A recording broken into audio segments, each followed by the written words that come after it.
ଏଇ ଯୋଉ ଅଙ୍ଗଟାକୁ କଣ କହୁ? ଆରେ ଆଣ୍ଠୁ ଏଇଟେ, ଆଣ୍ଠୁ ପାଖରୁ ଅଣ୍ଟା ଯାଏ। ଏଇଟା କଣ? ଏଇଟା ଜଙ୍ଘ କୁହ, ଓଡ଼ିଆରେ କହୁନ, ଓଡ଼ିଆରେ କୁହ। ଏଇଟା କଣ? ଜଙ୍ଘ। ହାତ ପାଖରେ ଥିବା ଶରୀରର କେଉଁ ଅଂଶକୁ କାଟିଦେଲେ ସେଥିରୁ ରକ୍ତ ବାହାରେ ନାହିଁ? କହିଲ ଆମ ହାତରେ ଏମିତି ଏଉଠୁ ଏଇ ଯାକେ, ମୁଁ କହୁଛି ଏଉଠୁ ଏଇ ଯାକେ ଏମିତି କୋଉ ଶରୀରର ଅଙ୍ଗ ଅଛି ଆମେ ଯଦି ତାକୁ କାଟିଦବା ତାହେଲେ ରକ୍ତ ବାହାରିବ ନାହିଁ? ସେଇଠି କାଟିବା ତମ ରକ୍ତ ବାହାରିବନି? ଭଲସେ ସମସ୍ତେ ଲକ୍ଷ୍ୟ କର, ଏଉଠୁ ଏ ଯାକେ ଆମେ କାହାକୁ କାଟିଦେଲେ ରକ୍ତ ବାହାରିବ ନାହିଁ? ଏଇଟା କାଟିଲେ ରକ୍ତ ବାହାରିବନି? ତମେ ନଖ କାଟିନ? ତମେ ନଖ କାଟିଛ ନା ନାଇଁ? କେବେ ବ୍ଲଡ ବାହାରିଛି ନଖ କାଟିଲେ?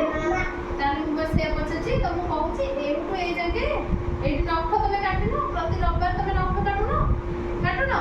ସେ ରକ୍ତ ବାହାରେ ନଖର? ଆଉ କଣ ସେମିତି କଣ ହୁଅ ଶରୀରରେ ଆମର କଣଟା ସେମିତି କାଟିଦେଲେ?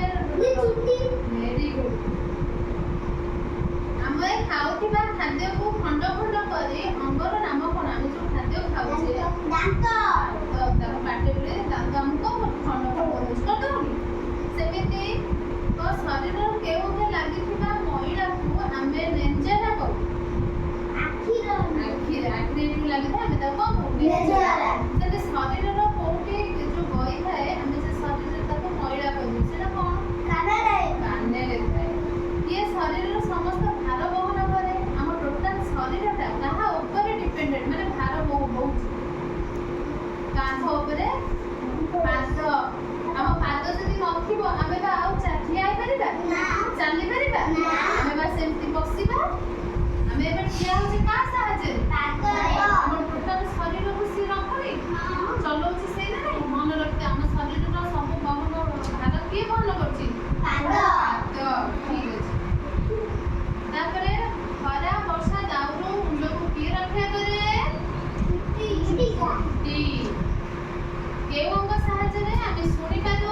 କାନ। ଆମ ଶରୀରର କେଉଁ ଅଙ୍ଗ ସାହାଯ୍ୟରେ ଦେଖିପାରୁ? ଆଖି।